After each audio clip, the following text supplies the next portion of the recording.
Hello and welcome back, and that's right, today we want to talk about this, the Nextorage NE5N. I hate seagulls, earliest one yet, but let's carry on. So, the NE5N is the Nextorage SSD for Gen 5. We've talked about Nextorage before on the channel when they released their Gen 4 SSD that was predominantly aimed at PlayStation 5 use, and frankly, both in the benchmarks and in PS5 testing, it came across very well indeed. However, I would say with the Gen 5 generation, they have definitely jumped on board earlier than most. And although right now in summer 2023, there's about 20 to 25 different Gen 5 SSDs in one shape or form in development right now that have been talked about at big trade shows and such. Right now, there's only about 3, maybe 4 Gen 5 SSDs available on the market, and this is one of them. They have very much gone in early, and there's lots of reasons for that, and lots of reasons why this is a very distinct SSD, and not just the fact that it looks like prescription medication you picked up at the chemist. But before we go any further, and again in this review we're going to be looking at the hardware, we're going to be looking at the build quality, we're going to be doing benchmarks and stuff later on. We need to do a very quick snapshot of the whole Gen 5 SSD generation right now. So if you don't care about it, fast forward about 3 minutes or go along the time bar at the bottom straight into the review. But right now, Gen 5 is sort of starting to stretch its muscles a little bit. We're starting to see a lot more client hardware, your motherboards and such, start to roll out with Gen 5 compatibility. We're starting to see a lot of Gen 5 peripherals. We're even starting to see more on this later on, Gen 5 expansion cards that allow you to add multiple M.2 NVMe's to your host system, and we're seeing a lot more Gen 5 CPUs arriving from the likes of Intel and AMD. Now, with that, we're seeing these SSDs which have got a potential, and again, we can go into the specifics, but ultimately, you've got 16 gig of bandwidth to play with. 16 gig is your pipe there. And the real challenge right now is getting SSDs, and that 16 gig pipe there is Gen 5 times 4 bandwidth, by the way. The whole idea is to fill up that pipe with as much water as possible, and water in this case being the actual speed of these drives, that performance, that transfer rate. Now, right now, the best SSDs in the market are making promises at 12 to 14 gigabytes performance through there, but none of those are available to be purchased right now. And the realistic abilities to get that both as a peak performance number and a sustained performance are incredibly small indeed. That's why this current generation of Gen 5 SSDs, let's refer to them as the Phison SSDs for the rest of this video, SSDs like this one are making confident promises at 10 gigabytes. Almost all of them will exceed that depending on the capacity, but the confidence level is boom, 10 gigabytes per second performance there with the SSDs that are available, and this is one of them. But also, this little SSD has got something else going for it, and that is that it is a Sony ARM, so those Sony, PlayStation, blah, blah, blah.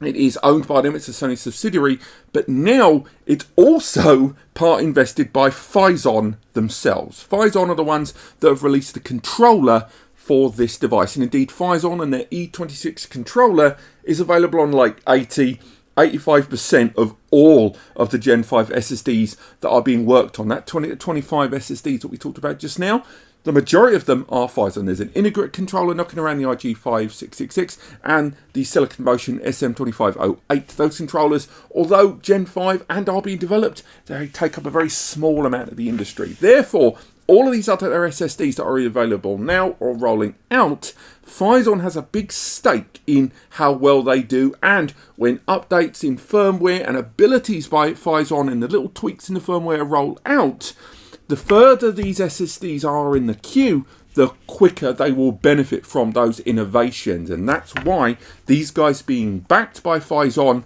and Phison making a big push towards this in the Japanese market, as well as currently being available in the US via sites like Newegg, is a big deal. But that's enough of that for now. Let's look at this little device itself. As mentioned, the retail packaging is awful. That is the blandest of the bland. That's the most OEM packaging I've ever seen. The lights in this studio are not being my friend while showing you this, but again, you can imagine this as some kind of fungal foot cream that you're buying at your chemist on your prescription. My feet are fine. But if we have a little look inside, we have nothing else in the box. This is the 1TB model, and remember that later on when we're doing the benchmarks, because although this is a 10 gig over 10 gig reported transfer SSD, the 1TB model is rated at 9.5 over 8.5, something to touch on later on. Now, also included is a Cronus True Image. So for those of you that are going to be migrating your existing OS over to your Gen 5 system, this SSD arrives with a license included in order to do that. But again, it's kind of a small thing, and a Cronus does it included with a lot of premium Gen 4 SSDs as well. So you may already have that with your previous Gen 3 SSD or even Gen 4. But that's really it. Other than that, inside, we've got the SSD itself. And although we'll go into a lot more detail later on in the design part of the video, I think one of the earliest things you're going to notice about this SSD is it's chuffing huge. Look at the size of that heatsink. Now, again, this heatsink has got a couple of little tricks up its sleeves that we're going to talk about later on, but I just wanted to really give focus to the sheer scale there. To put that into perspective, if we open up, say, this WD Black, this is a Gen 4 SSD here in the background, and we look at that scale, that is what we are talking about in terms of difference. So again, size is going to be a big thing, and now there's reasons for this, something we'll talk about later on, but I did think it was worth touching on that heatsink and just the scaling of it overall.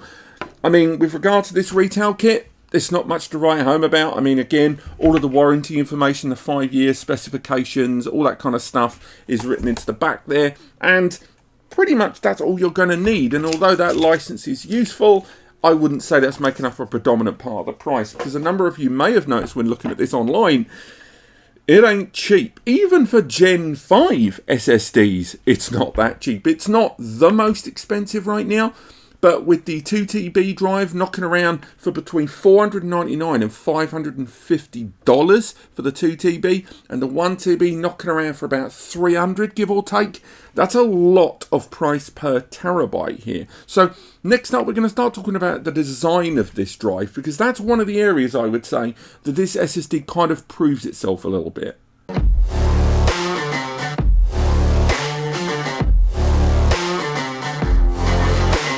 Now, let's be honest about this. The design of this SSD is going to divide opinion, not just because of its scale, but also simply because of the way you are going to deploy it. So before we get on to the negatives, let's really focus on those positives there, because straight away I will highlight this isn't just a normal 2280 M.2 NVMe heatsink that they've doubled up and put one on the top. Now, hopefully there'll be a graphic on screen, but the diagram for this clearly shows that not only have we got this bottom heatsink here, if we bring that closer, the heatsink at the bottom is dedicated only to the NAND flash and the DRAM that's inside this SSD. We'll take this off later on and show you the internals, but the bottom there has got those 4 NAND flash modules there for the capacity. You heard me right. This 1TB has got 4 NAND flash memory modules in there, which means each one at 256 gig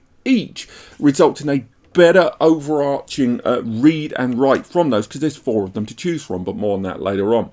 And also the DRAM inside there, this arrives, the 1TB, with 2 gig of DRAM. Again, more on that later, but that is a great little thing. But for all of those NAND modules and flash modules overall, you're going to need a lot of heat dissipation, because although they run okay when they're warm, you don't want them too hot. And Gen 5 has got a real reputation for the old heat. So that bottom heatsink there is just for those 2 elements. But what's really cool is that top one, because under here, around here, is our controller. That Phison E26 controller there, again, Phison backed. So although everyone's using that controller, it's nice to see that Phison have included this here, and these guys are probably going to benefit too.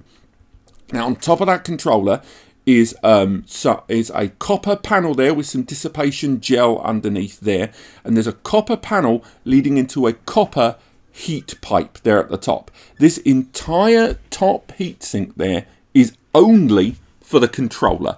So they've completely separated the 2 heatsinks to have one for the NAND flash and the DRAM, and one solely for the controller, which, unlike the DRAM, which is okay when it's warm, the controller depreciates its abilities when it gets too hot. When it hits 70, 80 degrees, it will then throttle itself for preservation reasons and therefore drop that performance. So at the Gen 5 level, when these SSDs are working hard and those temperatures are getting high, having a complete separate heatsink just for the controller is very, very impressive. Now, that combined with the distribution of those NAND components that we just talked about there, the DRAM and the flash, is what really ups that price point there.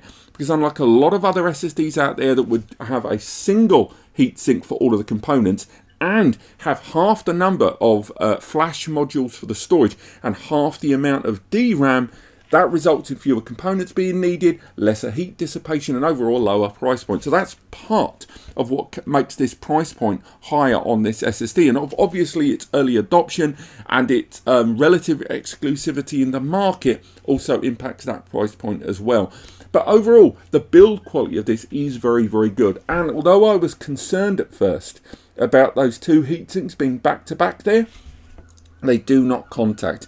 There is a heat protected panel there that stops both of these heatsinks touching each other there, and they are completely vented all the way through to allow air to pass through and assist that heat dissipation as these heatsinks draw heat from the main components inside.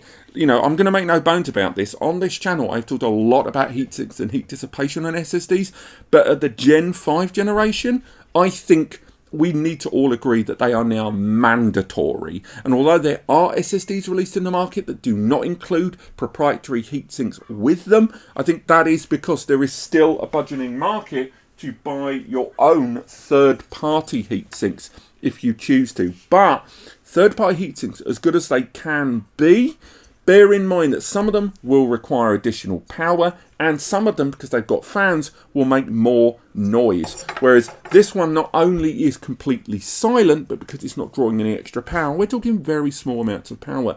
That may be something that interests you in heat dissipation passively throughout your system. Now, if you're already running high-spec gaming and fan cooling setups, then there's every possibility that you're not overly concerned already because you're past the tipping point there.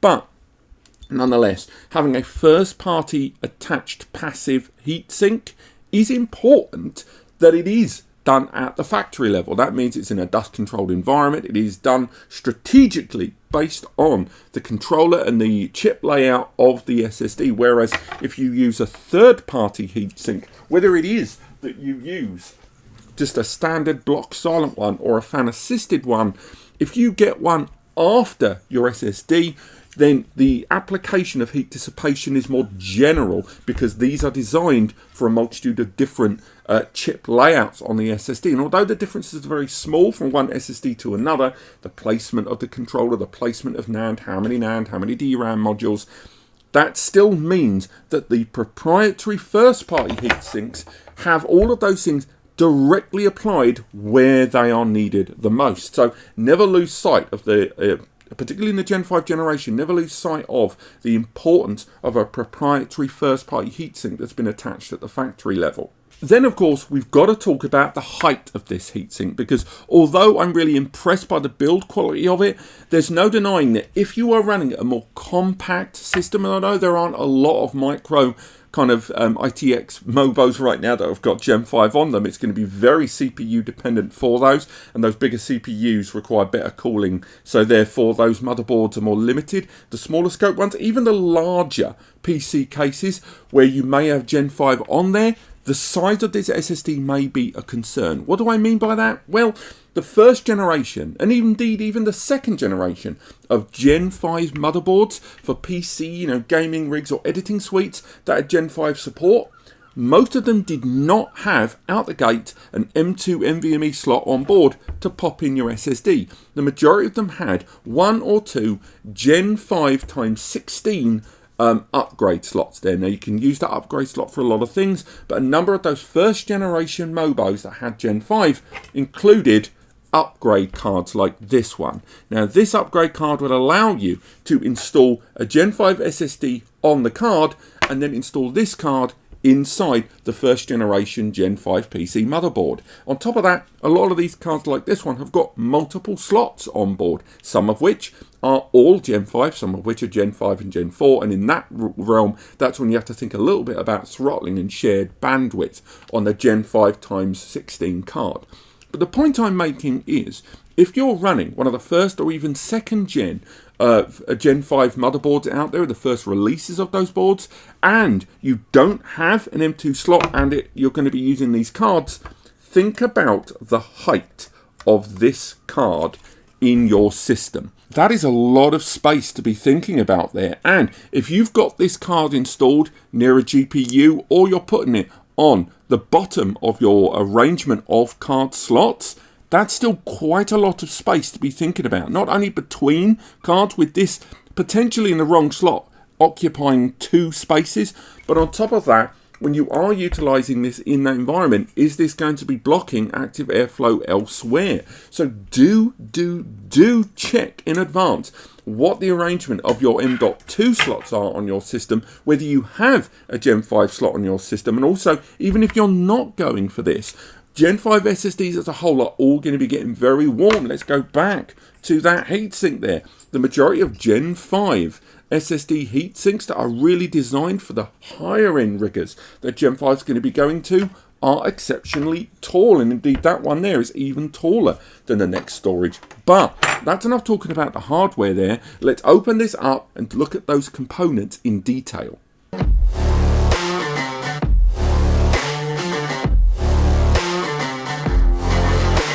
So before I even get into the individual components that have been put on the PCB on the Nextorage NE5N, I'm immediately going to highlight off the bat just how many screwdrivers I got through just trying to get into this thing. To say this was put together in a sturdy way, in a way that they do not want you to try and get inside, would be an understatement. But finally I got all of the external casing off, so I can show you the internal kind of components and the layout of the individual chips on the PCB inside here. Also, it is going to be very tough to show you this on screen, so luckily there'll be some overlays on screen that will hopefully show you each of the individual components in a much more meaningful way. There are 6 screws on either side, and when we prise it off there, we can make out first and foremost the individual heatsink pad there, and again loads of heating pads there to aid the kind of transference of heat from the individual components onto that big old heatsink there. And as mentioned,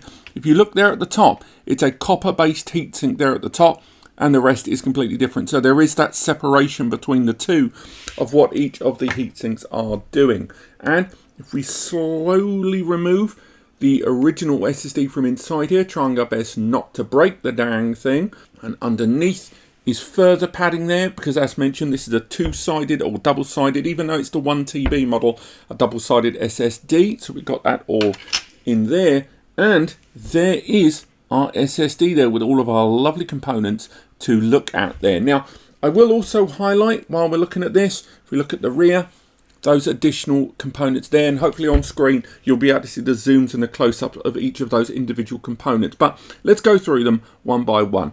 The first one, obviously the thing to talk about there, is that Phison controller, largely dominating the PCIe Gen 5 market, with the majority of Gen 5 SSDs arriving with this. This is the PS5026-E26-52 revision of that component chip there, and again, that is what's going to make 10 gig read-write on the 2 TB and 9.5 and 8.5 gig, hopefully in the benchmarking later in the video, able to be hit there. Again, when I do put this back together, I'll be very mindful of the dissipating heat pads as we place them on there. Next up, we can talk about that area of memory there, and again, that is DDR4 2 gig that this arrives with on the 1 TB model, and 4 gig on the 2 TB model there. So again, they've doubled down on what we've been expecting and you know, kind of got used to on the Gen 4 revision. And finally, we've got those individual NAND components there on the base. Now, each of those is a 256 gigabyte, at least in the 1 TB, 232 layer Micron B58R 3D TLC NANDs there. Again, Micron largely dominating the Gen 5 area as well with their NAND production.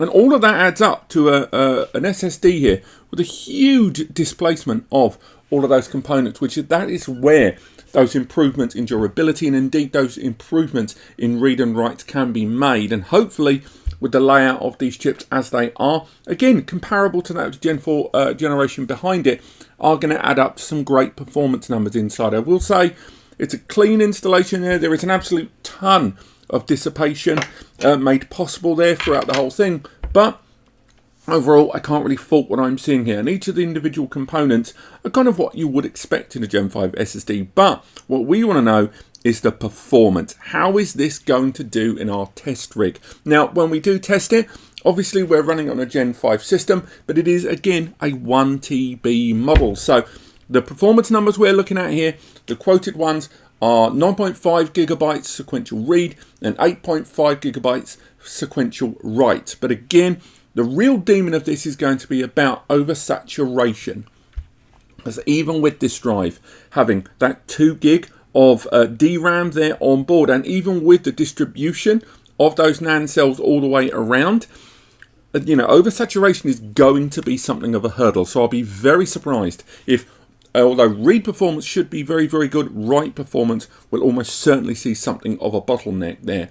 Again, with the IOPS as mentioned, they are, at least on this model, 1.3 million 4K random read IOPS, and write IOPS 1.4 million. But I will say, again, if it's able to do that, I will be staggered and impressed. But we'll have to make our way to the test machine and have a good look at what this drive can do.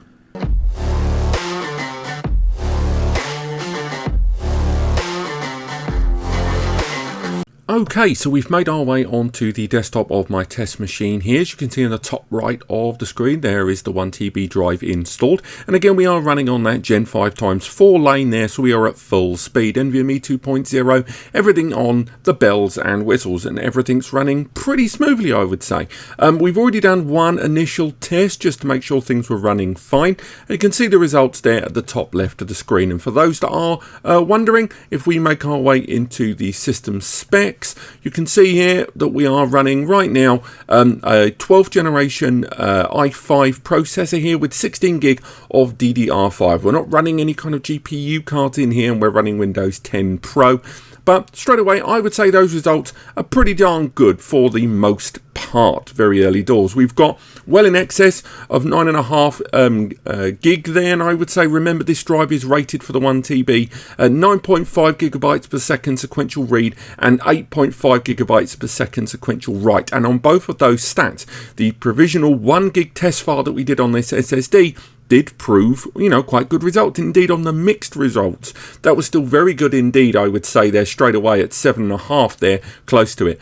And one thing that is worth touching on, I'm going to try to get this emulated as best I can in the results. You can see that in the early stages of those testing, we did cross over into the 1.3 million 4K random read IOPS there. So again, this was rated at 1.3, and we saw those results kind of play out. But unfortunately, oversaturation very early doors reared its ugly head there, because we weren't able to hit that reported 1.3 to 1.4 million write 4K IOPS because of that oversaturation factor that more synthetic tests will run the risk of. Now, throughout the course of this video, I will be doing tests there with Crystal Disk. I'll also be utilizing Atto Disk Benchmark. Apologies if you saw a black screen there.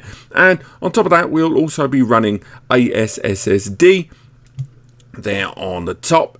Get that selected there, and of course we'll also be running just on the sidelines some AJA performance measurements there with this SSD. However, while we're running all of these tests, we are utilizing right now OBS, and unfortunately OBS does tend, even if you use an external HDMI pass-through for external capture, it always seems to play a part on our results. So what I'm going to do is run all of these tests. It's going to take me about an hour. It's just gone midday here on Tuesday the 4th of July. Happy America, everyone.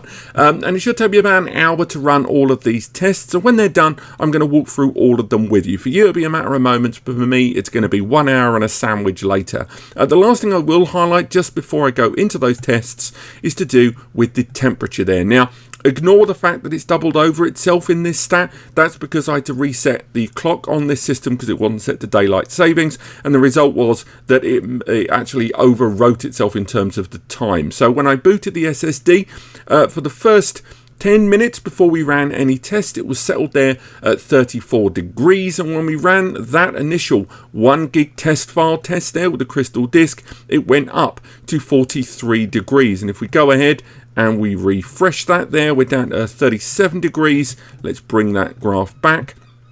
And you're able to see there, and again, you're going to see its slight overlap. That will sort itself out later in the test. But right now, before we conduct all of these tests, the SSD temperature has brought itself down to 37 degrees after peaking there at 43 after those initial tests. So let's fast forward about an hour to the completion of these tests and go through those results. Okay, so testing has completed, so let's start going through our results. First and foremost is going to be those crystal disk reports that we did earlier on, and again, this is the one we committed before, and all the other ones next to it have been happening since. So we've got the 1 gigabyte test file here. Again, we've already talked about those stats a little bit, but as we moved into the 4 gig test file there, we can see that not only did it maintain that 1.3 million 4K read IOPS there, but it still maintained that read-write performance, or near enough identical to what we saw, but also we saw that oversaturation there as we saw the drop in 4K random write IOPS down to just over 500,000 there, and the same was reflected when we got to the 16 gigabyte test file there. And although the mixed performance there also started to drop, overall we did see pretty much a similar line all the way through, while we're seeing saturation happening there on those overall random write IOPS 4K. But another thing I will highlight is one thing these 3 tests did seemingly indicate to me was my host system may have at that point been reaching its kind of pomp at that point, what it can do with that Phison controller. Now, bear in mind, if you've gone for the 2TB model, I'm quite confident what I'm seeing here on the 2TB would have shown in excess of 10 gig, and these are still great numbers for the 1 gig model, with each stat at read and write sequential, so in other words synthetic, both exceeding those reported numbers. Now if we move forward onto another test result, here we go into the Atto result. Now the Atto results, as we bring them up, we've got 256 megabyte, 1 gigabyte, and on the right hand side here a 4 gigabyte test file. And as we can see in standard sequential performance there, we saw it easily cracking and never leaving the 8 gigabyte mark there in the 820s. Bear in mind that Atto is a slightly different calculation to that of crystal disk when you work out how many megabytes are in a gigabyte, how many gigabytes are in a terabyte, etc. And when it comes to remote network traveling at 1024, it all effectively adds up to these numbers, although appearing lower, they're not actually lower. And all the way through, we saw that read performance there, lovely and high all the way through. And if we switch over to the IOPS performance on both of them, again, we saw lovely stats there towards the middle, but again, basing this on the file size numbers we're going for there, I think for IOPS, these are definitely going to be the better, more reliable stats overall for what we're looking at in this video. So moving away from that, we can move into SSD, and don't worry, we will be giving a lot of these stats a sense of relativity shortly. And as you can see there, once again, these are numbers that are going to be lower due to the calculation of SSD, and still very good numbers. And again, we will be talking comparative to other SSDs shortly on the same test rig in Gen 4, because I think that is going to be very important. But overall, fairly solid numbers there, but all of which still continue to indicate that oversaturation that we talked about. And finally, we have got a JA disk benchmark there, the system test performance there. And if we bring those up on screen, on the top left, a 1 gigabyte 5K test file read, and the same goes to top right 16, and this one at the bottom here being a 4 gig test file. So 1, 4, and 16 respectively. And again, even on the 16 gig, although we clearly saw those drops in terms of the writes there, overall, I'd still say these are pretty solid numbers for this, and pretty much what we would have expected in a Gen 5 SSD in the current, build of Gen 5 SSDs. But moving away from that ever so slightly, I want to talk about relativity, because as mentioned, this is running on the Phison E26 controller there, and it's the follow-up to that PS5 drive there. And if we go for that one there, this is the Gen 4 disk, and we'll just get some relative numbers. So for example, if we bring up our crystal disk mark results there and we lay them out nice and easily, so we've got the 1 gig, the 4 gig and the 16 gig there. Let's start with the 1 gig at the top, and if we look at how they compare respectively with the E18 controller there on the Gen 4, we can clearly see those improvements of around about 2,600, maybe 2,700 there on write. And when it comes to the read performance there, what am I saying? It's 3,300 improvement there on read. And on write performance there, we've got just shy, maybe 1,800 or so. And even though we saw the same level of saturation begin to occur on the Gen 4 as we saw on Gen 5, again bringing a lot of parity between the Gen 4 and the Gen 5 generations, there were still marked improvements there on the Gen 5 SSD. Maybe not enough for some users to justify that price tag, but still not too shabby. And the same thing goes if we move it all the way up to the 16 gig. And remember, this is the 2 TB model we're looking at here on the Gen 4. A 1 TB model would be even lower, and I'll show you that in just a moment. But overall, stats numbers between them still continue to prove that Gen 5 is at least still leveraging a lot of that accessible performance. But it's just because we're using a 1 TB, there is an element of limitation there. Now, if we move away from that and we look at another comparative SSD, the Seagate FireCuda, the Seagate FireCuda SSD here, this is utilizing the same Phison controller. And this is a 1 TB, and not the same Phison controller, the same Phison controller as the Gen 4 Nextorage drive. So if we look at these stats here, and we're comparing a 1 TB versus a 1 TB, but Gen 4 versus Gen 5. And if we open up there and we go for a 1 gig test file and we have these side by side, that's when the results become even more compelling there. And overall, between the two of them, although that Seagate drive is utilizing a larger NAND count, 176 layer, thanks to that increased micron NAND at 232 layer 3D TLC, that B58R flash, overall it still shows that the Nextorage is leveraging and taking advantage of those performance benefits. It's clearly not there, whether it be to do with the overall hardware architecture or just general hardware available right now for Gen 5 to fully saturate Gen 5 meaningfully overall. And last thing, if we have a look at the temperatures garnered throughout the course of this, and we bring up our graph there for temps, we can see there we are right there at the beginning when our temperatures were at 33, 34 at boot.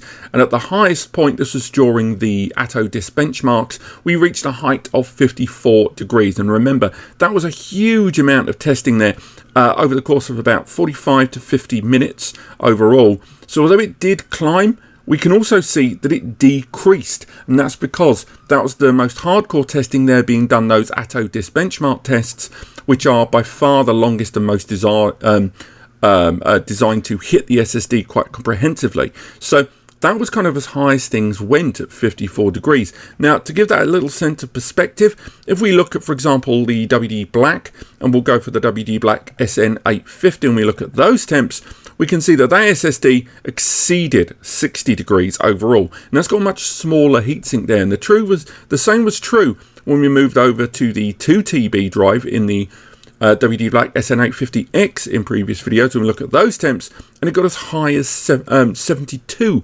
degrees. So even though Gen 5 SSDs produce a great deal more heat, we have to give credit where it's due, that at the very least it was still able to maintain that lovely performance number. Now, the last thing I want to show you, and we're going to do this without going for a pre-record there, we're just going to go ahead and copy the entire contents of this album. So we're going to go for that one there, and we're just simply going to drag and drop that onto this drive. Now, if we move that over to the other side, we're able to see the amount of data we're about to move over. It's just 11 gigs. So we're just moving over 11 gig, but it's 11 gig that's made up of quite a few little files there. Indeed, 900 files. So if we move those over and copy those and paste those over, this should be a very fast transfer. But as you can see, we're not seeing those enormous numbers. We're still seeing some great numbers there, but one of the things that's inhibiting us right now is the fact that this system is running, as we see here, wrong option there, our system is running on a SATA SSD.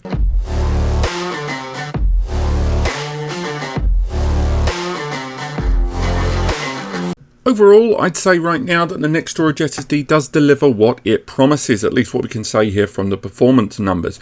It's just a real shame that at the moment oversaturation of Gen 5 SSDs is clearly something that's, even with this drive's larger degree of onboard DRAM and, you know, spreading out of each of those individual components on the PCB, there's no denying that even in spite of all of those things, that oversaturation on Gen 5 is something for us to be concerned about. Now, buying this drive for future-proofing, maybe, but overall, I think for me right now, looking at this drive, looking at the performance numbers and looking at what the transfer rates are, it's definitely a better drive than Gen 4, but it is going to come down to your host client system on how you can leverage that much performance and make the most on it.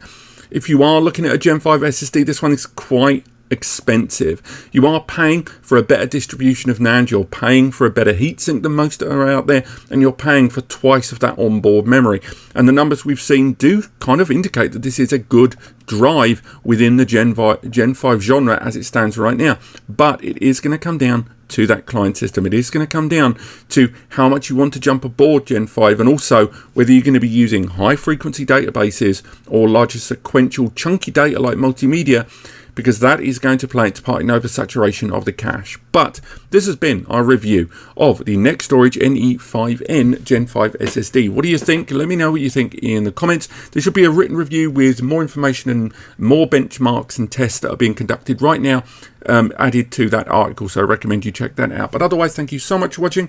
If you have enjoyed this or need any further assistance on what you're looking at for your next SSD upgrade, use our free advice section, the blue button on the right hand side of NAScompares, or use our free community support forum, Ask NAScompares, or join us on the Discord. And finally, if any of the products we've mentioned today are something you're thinking of buying and you found this video helpful and you were going to shop at B&H, Amazon, any one of a million different shops that we've got linked in the description, please use those links, because it will result in a small fee making its way back to me and Eddie here at NAScompares. It's just the two of us, and it allows us to keep doing what we do, but only use those links if you found this video genuinely helpful. But apart from that, thank you so much for watching, and I'll see you next time.